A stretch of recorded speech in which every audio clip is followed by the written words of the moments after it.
Today I'm going to tell you a little bit about solution-focused therapy, but instead of me just rambling on for several minutes, I'm going to give you guys a therapeutic exercise that you can do at home that is based off solution-focused therapy.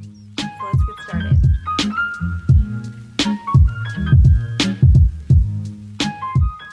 So before we do the exercise, let's talk a little bit about what solution-focused therapy is. So it is all about accentuating the positive.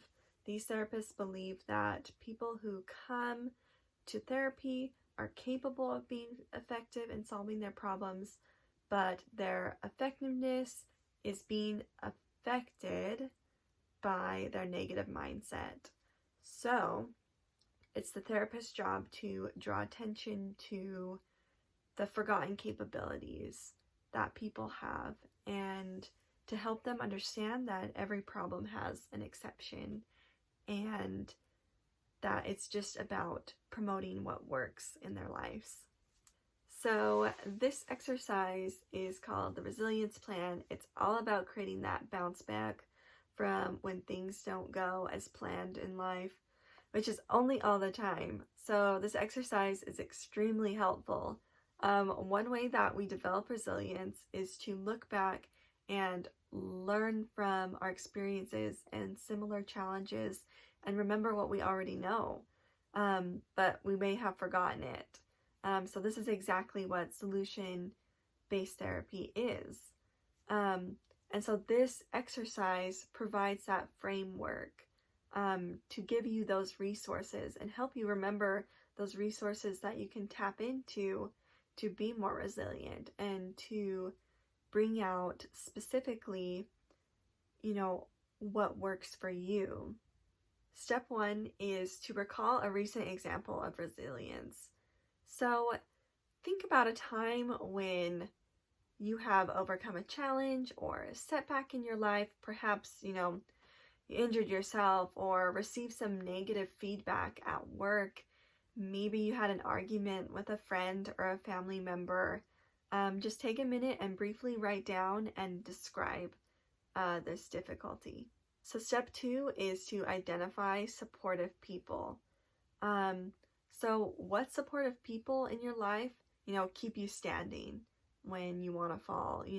For instance, do you call an old friend when you're struggling? Or do you call a teacher or a parent or a grandparent? Who do you go to when you're looking for support? So just take a minute and write those people down. So step 3 is to identify strategies. What strategies did you use to help yourself cope with any negative thoughts and feelings that showed up in response to the difficulty in your life? For example, did you meditate? Did you write in a gratitude journal? Did you go for a walk? Did you listen to a particular song or type of music? Did you go get a massage? Take a minute to write down what strategies you have used in the past to overcome difficulties. So step 4 is identifying insights and wisdom. So take a look at your past and identify what helped you bounce back from difficulties. Maybe it was song lyrics, novels, poetry, spiritual writings or quotes, sayings from your grandparents, or just things you've learned from your own experience. So take a minute and write those down. So step 5 is identifying solution-seeking behaviors. So just take some time to think, what solution-seeking behaviors have you displayed in the past? And, what has helped you actively deal with problems that you have dealt with? For example, did you problem solve? Did you seek out new information? Did you plan ahead? Did you negotiate? Did you speak up and voice your opinion? Or did you ask others for help? So take a time right now and write down all those solution-seeking behaviors that you have displayed in the past. Okay, so step 7 is applying the resilience plan to your current difficulty. Given the resources that have helped you in the past, look at how you could use the same or similar resources to help you now. So take some time and read through your resilience plan. Write down any more skills or supports or strategies or insights that could work again for you. Step 8 is to carry out your resilience plan. This step is to put your plan in action. To do this, you need to consider the order in which you want to access different supports and strategies and insight and solution seeking behaviors. Take this time to look at your plan and look at your current difficulty and see which resource is the most feasible to start with. Then go ahead and take action with your first resource, and then continue to just work through all of those until you have overcome the difficulty. Step number 9 is to evaluate your resilience plan. So ask yourself what worked, what didn't, ask yourself these questions, how was it for you to carry out your resilience plan?